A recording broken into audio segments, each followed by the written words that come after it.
सिडिओ साहबलाई म आग्रह गर्न चाहन्छु त्यसको दोषी तपाईँ आफै हुनुहुनेछ। सिडिओ साहबको औकातभन्दा माथि जानु पर्यो भने सर्वोच्च अदालत छ, राष्ट्रिय मानवाधिकार आयोग छ। ज्ञानेन्द्र साईलाई फसाउन कोसिस गरिएको छ।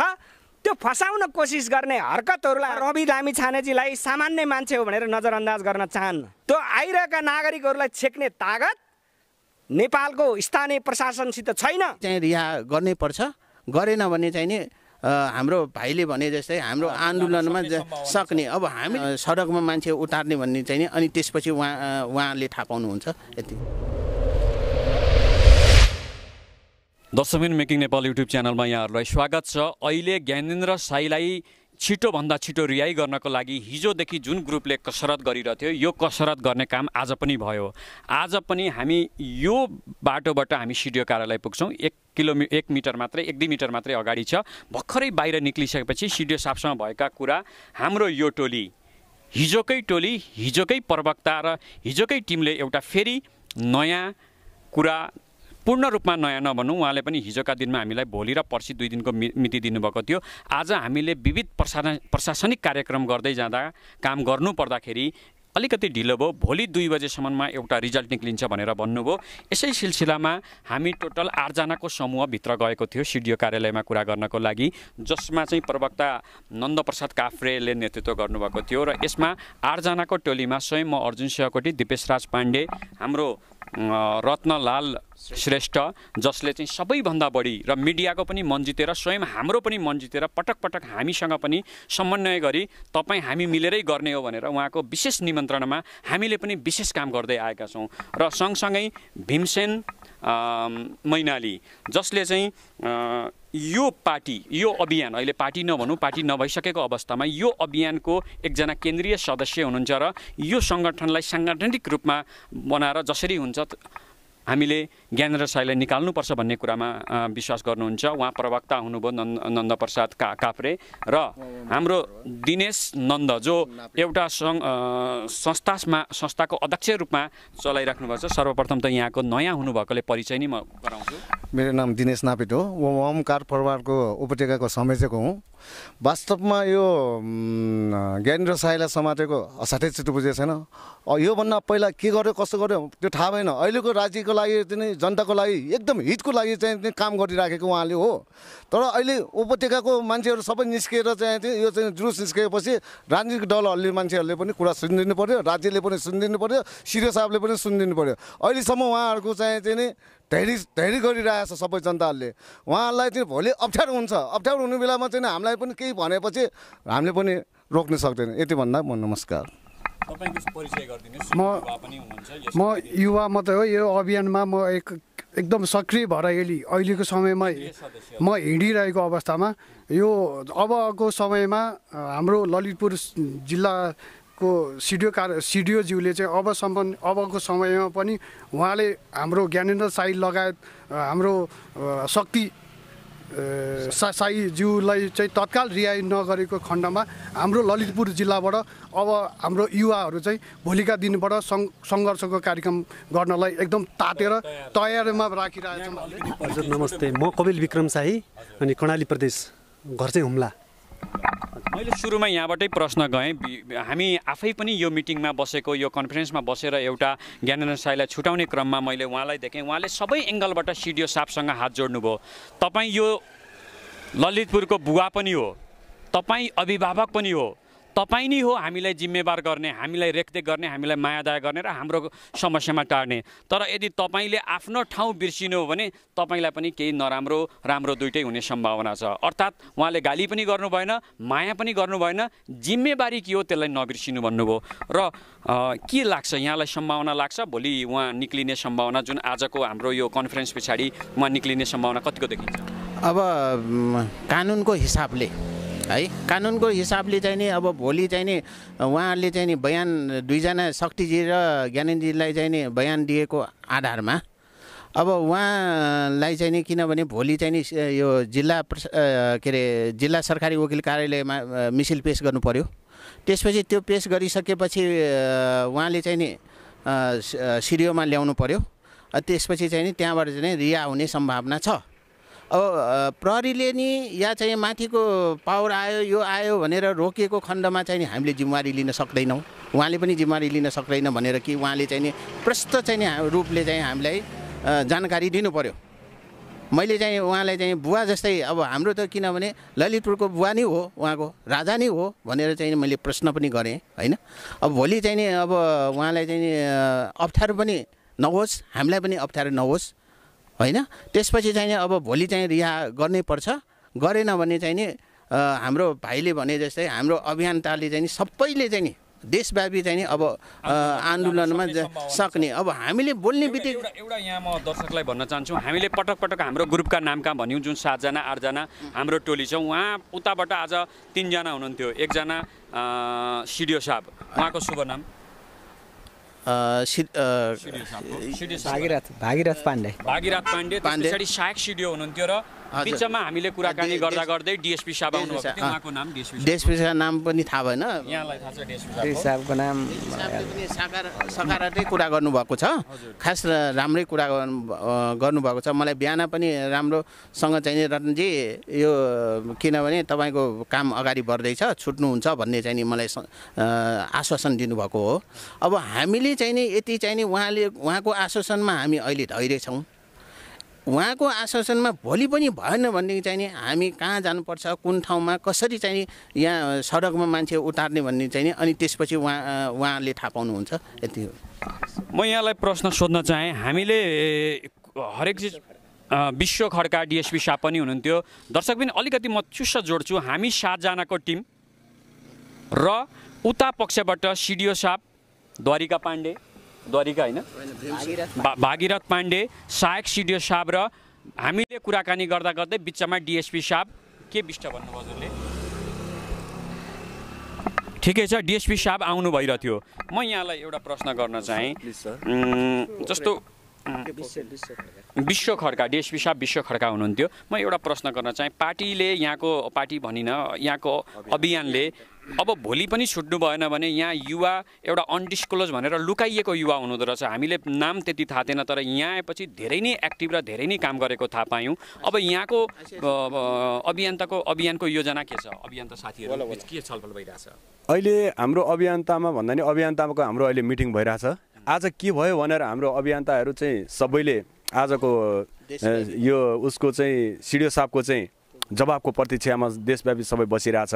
र आज हिजो राति 12-1 बजीसम्म र अहिले पनि हाम्रो फोन खाली छैन र फोन आएको आइछ। यदि ज्ञानेन्द्र साई छुटेन भने हामी यो लकडाउन उल्लङ्घन गरेर आउनको लागि तयार छौँ, हामीलाई भन्नुहोस् भनेर हरेकले हामीलाई भनिरहेछन्, सामाजिक सञ्जालमा भनिरहेछन् र हामी सबैलाई हामीले धैर्यता अप्नाइरहेछौँ अहिले। र आज हामीले यहाँ आएर सिडिओ साहबको कुरा बुझ्दाखेरि पनि मेरो मात्रै पूर्ण हात नभएको जस्तो अलिकति यहाँ देखेको छ। अलिकति घुमाउरो कुरा, सिधा कुरा भएन, अलिकति घुमाउरो कुरामा म चाहिँ घुमाउरो कुरा गर्न आउँदैन र घुमाउरो कुरा म धेरै बुझ्दा पनि बुझ्दिनँ। म सिधा कुरा र सिधा कुरा लिनदिन मात्र बुझ्छु। म यो घुमाएर यताबाट कानसम्म ल्यायो यताबाट कानसम्म ल्यायो भने चाहिँ अब सजिलो 2 हातले यसरी समाउनु हुन्छ नि, किन घुमाएर समाउनु पर्यो? म चाहिँ सिधा समाउनु भन्ने खालको मान्छे परेँ।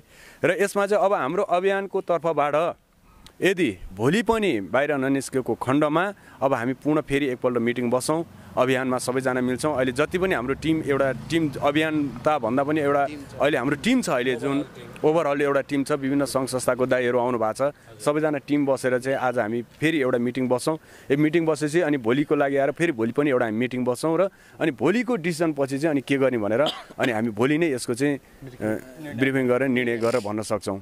यहाँको थर्पनी साई, यहाँको दाई भनेर ज्ञानेन्द्र साईलाई हामीले बुझिरहेका छौँ अहिलेसम्म। यहाँको आँखाबाट चाहिँ के देखिन्छ? सम्भावनाका ढोकाहरू कस्ता छन्? सम्भावनाका ढोकाहरू चाहिँ केही दिन चाहिँ ज्ञानेन्द्र साईलाई चाहिँ अलिकता पीडा दिने र भित्र राख्ने, त्यसपछि प्रोसेस भन्दा पनि माथिको आदेश र उहाँहरूको आदेशमा चाहिँ रिहाई गर्ने भन्नाले कस्तो खालको पीडा? उहाँहरूलाई एक किसिमको मानसिक पीडा त छँदैछ र यो ज्ञानेन्द्र साईभित्र जानु भनेको नागरिकलाई 3 करोड नागरिकलाई दिएको पीडा हो नि त। यो पीडा चाहिँ उहाँहरूलाई त्यो बोध त भइसकेको छ र यसको परिणाम के तपाईँको नजरमा यो षड्यन्त्र देखिन्छ? यो कन्सपाइरेसन हो कि यो संयोग हो? संयोग होइन, यो एकदमै कन्सपाइरेसन हो। तपाईहरु आफू पनि कहीँ चुके जस्तो लाग्छ कि लाग्दैन? होइन, नागरिकको रक्षा गर्नु यदि हाम्रो गल्ती हो भने भोका नागरिकको अगाडि चाहिँ हामीले चाहिँ त्यहाँ उनीहरूलाई चाहिँ रोगमारी र भोगमारीको अवस्था हामीले सहयोग गर्नु, ज्ञानेन्द्र साईजीले सहयोग गर्नु, ज्ञानेन्द्र साईजीको अभियानले सहयोग गर्नु। यदि गलत हो भने उहाँहरूले भित्र लिनु ठिक छ, यदि गलत होइन भने यहाँ चाहिँ षड्यन्त्र भएर भित्र फसाइएको छ र यसको घोर विरोध गर्छौँ। म हिजोका दिनदेखि आजका दिनसम्म हामीले सपोर्ट गरेका छौँ र आगामी दिनमा पनि गर्ने हो। म एउटा कर्णाली प्रदेशको नेतृत्व पनि गर्छु। तर 2-4 दिनभित्रमा भोलि नभए 2-4 दिन लाग्छ भन्ने यहाँको 2-4 दिन भन्दा पनि यसको परिणाम चाहिँ भोलि निस्किन्छ। परिणाम भोलि निस्किन्छ। धन्यवाद छ। दर्शकबिन, हामी अहिले हाम्रो प्रवक्ताज्यूसँग छौँ जसले चाहिँ हाम्रो यो टिम, हामी 7 जनाको टिममा उहाँ पनि एउटा सक्रिय रूपमा यसलाई जसरी हुन्छ यसलाई समाधानको बाटोमा जाँदै हुनुहुन्थ्यो। अब के लाग्छ? हिजो पनि हामीले यही प्रश्नहरू गऱ्यौँ, यही कुराहरू गऱ्यौँ। उहाँले हुन त 2 दिनको टाइम माग्नु भएको थियो। आज अलिकति हामीले चाहिँ उहाँको कुरामा कतै ट्विस्ट अफ फेट, घुमौरो भन्छ नि, आकाशमाथिको घुमौरो बादल जस्तो देखिएपछि हाम्रो रत्नलाल श्रेष्ठले राम्रोसँग उत्तर दिनुभएको थियो यो कुराहरूलाई। यहाँको आँखाबाट के देख्छ? अब सम्भावना के छ?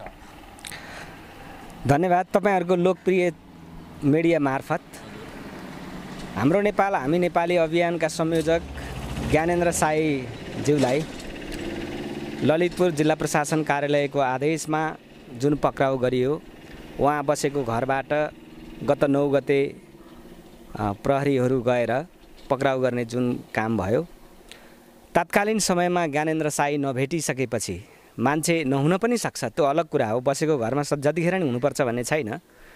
पक्राउ गर्न जाँदाखेरि ज्ञानेन्द्रजी नभेटिसकेपछि उहाँको घरधनी शक्तिबहादुर साई लगायत उहाँको परिवारलाई प्रहरीहरूले नियन्त्रणमा लिएर महानगरीय परिसर ललितपुर जिल्ला प्रहरी कार्यालयमा जुन ल्याउने काम भयो, यो मानव अधिकारको घोर उल्लङ्घन हो। म एउटा अभियानको तर्फबाट, एउटा नेपाली नागरिकको, सचेत नागरिकको तर्फबाट यो अमानवीय करतुतको म नेपाल सरकारको मातहतका निकायहरूलाई यो आउँदा दिनमा यस्ता करतुतहरू नगराउन म विनीत भएर आग्रह गर्न चाहन्छु।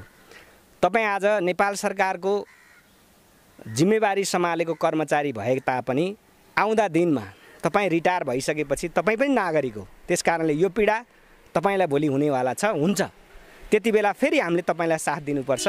मानवीयताको हिसाबले तपाईँले यसलाई सहजीकरण गर्न जरुरी छ। एक। दोस्रो कुरा, ज्ञानेन्द्रजी आफै म महानगरीय परिसरमा आउन म आफै तयार छु, तर अग्रिम पक्राउ गरिएका मेरा घरबेटीहरूलाई छोडिदिनुहोस् भनेर उहाँले सायद आग्रह गर्नुभयो होला। तर शक्तिबहादुर साई अहिले पनि प्रहरी हिरासतमा हुनुहुन्छ। यो दोस्रो तरिकाको चाहिँ यो अमानवीय हरकत हो। हामी यसको खुलेर विरोध गर्न चाहन्छौँ। यस्ता कामहरू जुनसुकै आदेश, जहाँसुकैको आदेश आए पनि नेपालको प्रचलित कानुन अनुसार सिडिओलाई यसको पूर्ण अधिकार छ। सिडिओले यसको समाधान खोज्नुपर्छ, किनभने समस्या उहाँले जन्माइसकेपछि समाधान उहाँकै हातमा हुन्छ। हामीले नागरिकको तर्फबाट बुझ्ने कुरा यो हो। त्यसकारणले पक्नुस् न, त्यसकारणले जहाँसम्म तपाईँले हिजोको क्वेसन र आजको क्वेसन उस्तै छ, के गर्ने भनिरहनु भएको छ, सिडिओ साहबले आजको कन्भर्सेसनमा कम्तीमा भोलिसम्मको समय त हामीलाई दिनुहोस् भन्नुभएको छ। हामी यसमा सकारात्मक हुनैपर्छ। यो कानुनी प्रक्रिया होला, केही कानुनी प्रक्रिया मिलाउनु पर्ने कुरा होला, उहाँले पनि माथिबाट आदेश व्यवस्थापन गर्नुपर्ने कुरा होला। हामी सिडिओ साहबको कुराप्रति सकारात्मक छौँ। तर सिडिओ साहबले आफ्नो औकात छँदै आफ्नो औकातलाई छोडेर अरूको औकात सम्झन थाल्नुभयो भने यो घटनालाई लिएर हामी राष्ट्रिय मानव अधिकार आयोगमा जानुपर्ने, सर्वोच्च अदालतमा बन्दी प्रत्यक्षीकरणको रिट लिएर जानुपर्ने अवस्था सिर्जना हुँदै गयो भने यो सिडिओ साहबलाई पनि राम्रो गर्दैन, यो पटक्कै राम्रो गर्दैन। उहाँ एउटा असल प्रशासक हो। असल प्रशासक भएका कारणले हामीले उहाँलाई यो घटनालाई अझै अतिरञ्जित गर्ने काम नगर्नुहोस्। हामी तपाईँलाई विनीत भएर आग्रह गर्न चाहन्छौँ। तपाईँलाई हाम्रो अभियानको संयोजकप्रति रिस छ भने हामी आग्रह गर्न चाहन्छौँ, तपाईँलाई कसले दबाब दियो तपाईँले हामीलाई भन्नुहोस्। हामी उहाँलाई दबाब दिन नसकौँला, तर उहाँलाई समय आएको खण्डमा फेरि किनारा लाउने दिन आउँछ। हामी त्यो दिन पर्खेर बस्नेछौँ। हामी यो मुलुकका सचेत नागरिक हौँ, पढे लेखेका नागरिक हौँ र यो मुलुकलाई समृद्धि र विकास सँगसँगै यो मुलुकको भ्रष्टाचार अनियमितता व्यतिथिमा लाग्नका निमित्त हामीले सिङ्गो नागरिकहरूलाई एक ढिक्का गरेर एउटा नागरिक दबाव समूह निर्माण गर्दै यही प्रहरीलाई, यही स्थानीय प्रहरीहरूलाई सहयोग गर्नका निम्ति, यहाँकै सिडिओ साहबलाई सहयोग गर्नका निम्ति, देशभरिका स्थानीय प्रशासनहरूका सहयोग गर्नका निम्ति युवाहरूको एउटा सशक्त टिम बनाउन कोसिस गरिरहेका छौँ। यसमा हामी यहाँहरूलाई सहयोग गर्न तयार छौँ। यहाँहरूले सहयोग कति देखाउनुहुन्छ यो परीक्षाको घडी हो। हामी आशावादी छौँ भोलि दिनभरिमा यो सबै कुरा मिल्नेछ। भोलि दिनहरूमा यो कुराहरू सम्भवतः मिलेर जाला। यो यहाँको पनि अड्कल हो, हामी जतिजना छौँ सबैको अड्कल हो। यदि यो भएन भने तपाईँले बोल्दै गर्दा आज 50औं लाख नेपालीहरूको एउटा मात्रै बुझाइ छ, ज्ञानेन्द्र साई कहिले निक्लिनुहुन्छ र कहिले ती भोका नाङ्गाले त उहाँ आइसकेपछि मेरो चुलो बल्छ भनेर पनि बसिराख्नु भएको छ। यो के लाग्छ, चितवनको रवि लामिछानेको केस झल्काउने कुनै घटना त घट्दैन यहाँ? फेरि नेपालीवासी, काठमाडौँवासीले जस्तो अघि हाम्रो रत्न सरले भन्नुभयो, एउटा अवस्था आउन सक्छ यो सङ्क्रमण कालमा कि राज्यले नेपाली जनतालाई जिस्क्याउन खोज्या त होइन, यो अवस्था चाहिँ देख्नुहुन्छ कि हुन्न? यहाँबाट तपाईँले अत्यन्त महत्त्वपूर्ण क्वेसन गर्नुभयो। मलाई एउटा आशंका लागिरहेछ, सिडिओ साहबले घटनाक्रम सामान्य हुन्छ भनेर 7 गते एकदमै भोका नागरिकहरूलाई बाँडिरहेको राहतलाई बन्द गर्नुभयो। त्यसपछि उत्पन्न परिस्थितिले सिडिओ साहबको अनुहारमा यति विकराल तपाईँको चाहिँ अवस्था सिर्जना भएको छ। सायद त्यो परिघटनाले सिडिओ साहबको आन्तरिक जीवनमा पनि केही अप्ठ्यारा पारे होलान्। त्यो सबै कुरा बुझिसकेपछि सिडिओ साहबको आग्रहमा जे आग्रह उहाँले हामीलाई गर्नुभयो हामीले सबै पुरा गऱ्यौँ। हामी उहाँको आग्रहमा हामी कहीँ कतै चुकेका छैनौँ। उहाँको प्रतिबद्धतामा उहाँ चुक्नु भयो भने यो नागरिक भने त हेर्नुहोस् जतिखेर नि स्वतन्त्र हुन्छ। हामी सार्वभौम नागरिक हौँ। सार्वभौम नागरिकको जतिको तागत यो मुलुकको सरकारको पनि छैन, यो मुलुकको प्रशासनको पनि छैन, कसैको पनि छैन। नागरिक सबभन्दा ठुलो शक्ति हो। सार्वभौम नागरिकको तागत नेपालले पटक पटक बेहोरिरहेको छ। यो बेहोर्ने वातावरण सिर्जना नहोस्। यो अहिले हामी कोभिड-19 कोरोना भाइरसको सङ्क्रमणकालीन मोडमा, लकडाउनको मोडमा छौँ। हामी नागरिकहरूलाई सडकमा नआउनुहोस् भन्छौँ। हामी आग्रह गर्न चाहन्छौँ सडकमा आउनु हुँदैन, तर हामीले वैचारिक प्रेसर कसरी खडा गर्नुपर्छ भन्ने कुरा हामीलाई राम्रो ज्ञान छ। सिडिओ साहबको फोन जति बन्द भएको छ, सिडिओ साहबको अनुहारमा जति निराशा आएको छ, अब त्यो निराशा कतिका अनुहारमा पुर्याउनुपर्छ त्यो हामीलाई राम्रो जानकारी छ। त्यसकारणले हामी त्यहाँसम्म सोचिरहेका छैनौँ। हामी भोलि दिनभरिका लागि सम्पूर्ण शुभचिन्तक, शुभेच्छुक, सम्पूर्ण अभियन्ता साथीहरू, आम नेपाली नागरिकहरू जसले यो मुलुकका गरिब, निमुखा, भोका नागरिकहरूको सम्मानका निम्ति, उहाँहरूको उन्नति र प्रगतिका निम्ति, उहाँहरूको जीवनस्तर उकास्नका निम्ति र यो मुलुकलाई समृद्ध मुलुक निर्माण गर्नका निम्ति मुलुक माया गर्नेहरूलाई म यही अपिल गर्न चाहन्छु कि ज्ञानेन्द्र साई एउटा व्यक्ति होइन, ज्ञानेन्द्र साई नेपालको एउटा अभूतपूर्व एउटा योद्धा हो। त्यो योद्धालाई नेपाललाई माया गर्ने आम योद्धाहरूले साथ दिइरहेका छन्। अब कुदृष्टि राख्नेहरूले ज्ञानेन्द्र साई एउटा व्यक्ति नठान्दा हुन्छ। म त कुदृष्टि राख्नेहरू सबैलाई विनीत भएर आग्रह गर्न चाहन्छु, यो घटनालाई अझै बढी अतिरञ्जित गराउने कोसिस नगरियोस्। हामी भोलि 5 बजे पछाडि केन्द्रीय समितिको बैठक बसेर थप निर्णय गर्ने वातावरण सिर्जना नगरियोस्। हामी यति बेलासम्म सम्पूर्ण अभियन्ता साथीहरू, शुभचिन्तक, शुभेच्छुकहरू सबैलाई धैर्यतापूर्ण ढङ्गले बस्नका लागि विनीत भएर म यो अभियानको प्रवक्ता, केन्द्रीय समन्वय परिषदको संयोजकका हिसाबले यहाँहरूलाई हार्दिक अपिल गर्न चाहन्छु, अनुरोध गर्न चाहन्छु। मैले यहाँसँग एउटा प्रश्न गर्न चाहे दिनेशजी। हिजोदेखिको हाम्रो कार्यक्रममा धेरै मानिसहरूको प्रश्न एउटा मात्रै छ। तपाईहरूले यदि सामाजिक सञ्जालमा गएर चेक गर्नुभयो भने संसारबाट जुन कल आउँछ त्यसको जिम्मा के ज्ञानेन्द्र साईको हो त? यो एउटा प्रश्न छ। त जुन गल्ती उहाँले गरेकै देखिन्न। यदि यो सङ्गठनका कुनै मान्छेले गल्ती गरेर छ र एउटा सार्वजनिक पद धारण गरेको मान्छेलाई गाली गलौज त पनि अपाच्य शब्दले भनेको छ भने त्यो कुनै पनि हालतमा स्वीकार्य हुँदैन। तर विदेशमा बस्ने अन्य आम नागरिकले गरेको दोष के ज्ञानेन्द्र साईले लिनुपर्छ त? उहाँले अवश्य लिँदैन। उहाँले किन लिँदैन भने यो चिज गरेको भनेको नै राज्यले नै निकालेको हो। यो चिज यो हरेक मतलब देशको मान्छेहरूले चाहिँ मतलब त्यो फोन गरेर उहाँलाई गाली दिएको भनेको चिज चाहिँ राज्यले नै ल्याएको हो। यो ज्ञानेन्द्र साईले ल्याएको होइन। ज्ञानेन्द्र साईले चाहिँ आम जनतालाई चाहिँ राम्रो होस् भनेर रात बाँधेर भोको बसिरहेको मान्छेलाई सबैलाई दिइराखेको मान्छे हो। दर्शकबिन, हिजोदेखि हामी लगातार यही प्रयासमा छौँ, यही कोसिसमा छौँ जसरी हुन्छ ज्ञानेन्द्र साईलाई छुटाउने।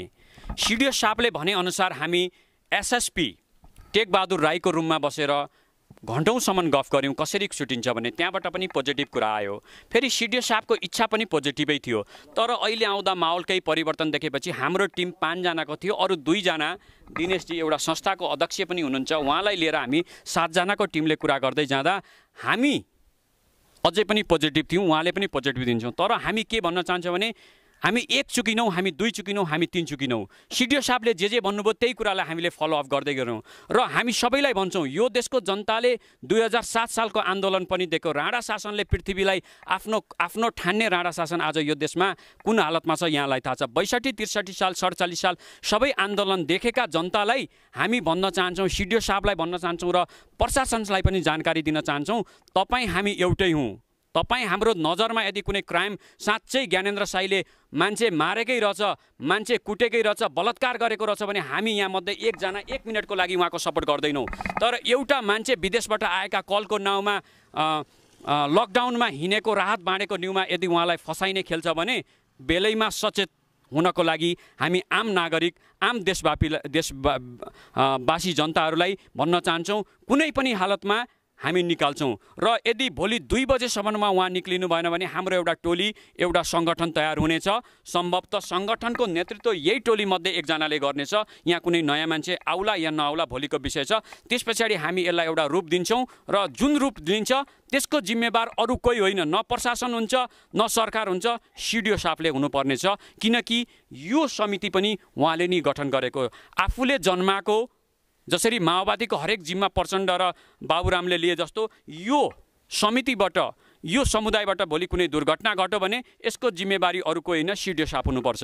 अन्त्यमा केही भन्नु छ भने देशवासीलाई अन्तिममा भनिदिनु होला। म सम्पूर्ण हाम्रो नेपाल, हामी नेपालीका शुभचिन्तक, शुभेच्छुक, अभियन्ता र यो मुलुकका गरिब निमुखा र बिहान दिनभरि काम गरेर बेलुका खाने नागरिकहरूको तर्फबाट म आम अभियन्ता साथीहरूलाई विनीत भएर के आग्रह गर्न चाहन्छु भने भोलि दिनभरिको समयलाई हामी अत्यन्तै सकारात्मक रूपमा, आशावादी रूपमा धैर्यपूर्ण बसौँ। यदि भोलि 5 बजेसम्म पनि कुनै सकारात्मक निकास निस्किएन भने हामी केन्द्रीय समितिको 2 बजेबाट हामीले त्यसको आशंका गर्न थाल्छौँ। 5 बजे हामी बैठक बस्छौँ। 5 बजे हामी केन्द्रीय समितिको बैठक बस्छौँ।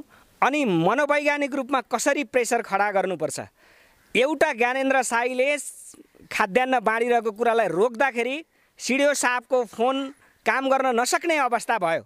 सिडिओ साहबले मलाई लाग्दैन कि जिल्ला प्रशासन कार्यालय ललितपुरको फोन परिवर्तन गर्न सक्नुहुन्न, त्यो उहाँको हैसियतभन्दा माथिको कुरा हो, सक्नुहुन्न। त्यो फोन आम अभियन्ताहरू सबैलाई थाहा छ।